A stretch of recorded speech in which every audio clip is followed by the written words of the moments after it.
নমস্কাৰ প্ৰিয় দৰ্শকসকল, চাবলৈ আৰম্ভ কৰিছে আসাম লাইভ 7 ষ্টুডিঅ'ত মই বিকাশ। ৰাজ্যখনত মিয়া বিতৰ্ক চলি থকাৰ মাজতে বৰডুমচাত প্ৰৱেশ কৰিল অৰ্ধশতাধিক মিয়া। নাইট ছুপাৰেৰে অৰুণাচলত প্ৰৱেশ কৰাৰ সময়তে স্থানীয় দল সংগঠনে মিয়াসকলক আটক কৰি পুনৰ উভতাই পঠাবলৈ চেষ্টা কৰিছে। জানিব পৰা মতে জাগুনৰ এগৰাকী বিশেষ মহিলাৰ নেতৃত্বত বৰডুমচাত প্ৰৱেশ কৰিছিল এইসকল মিয়াই।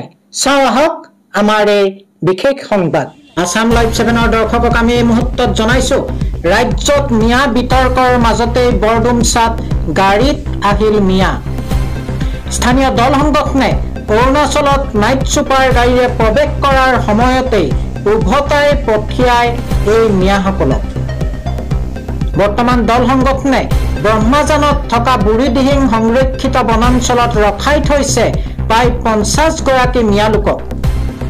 মিয়াসকলক লৈ অনা গাড়ীৰ নম্বৰ হৈছে AS01FC6427। স্থানীয় লোকৰ সন্দেহ, এইসকল ৰাজ্যৰ বিভিন্ন স্থানত উচ্ছেদিত হোৱা লোক আৰু এখেতসকলে বসতি হিচাপে বিচাৰি লৈছিল অৰুণাচলৰ বৰডুমচা।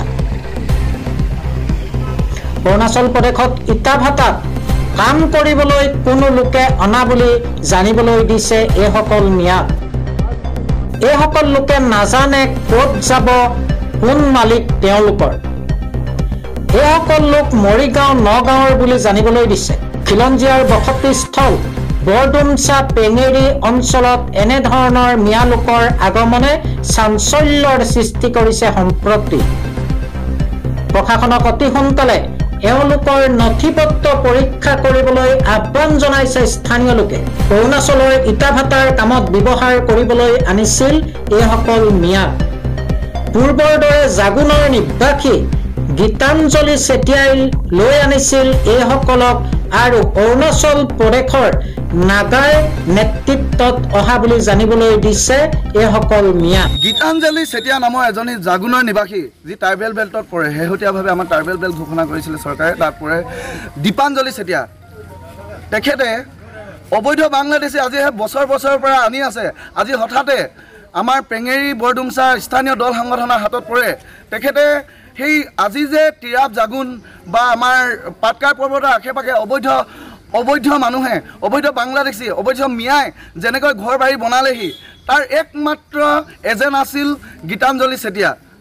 কাৰণ তেখেতে আজি 10 বছৰ আগৰ পৰা এই কাৰবাৰটো কৰি আহিছে।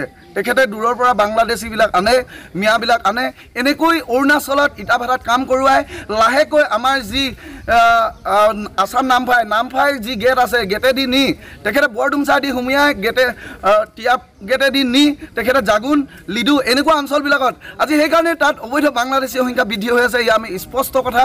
আৰু এটা কথা, এইখিনি কাম কৰিবলৈ যাওঁতে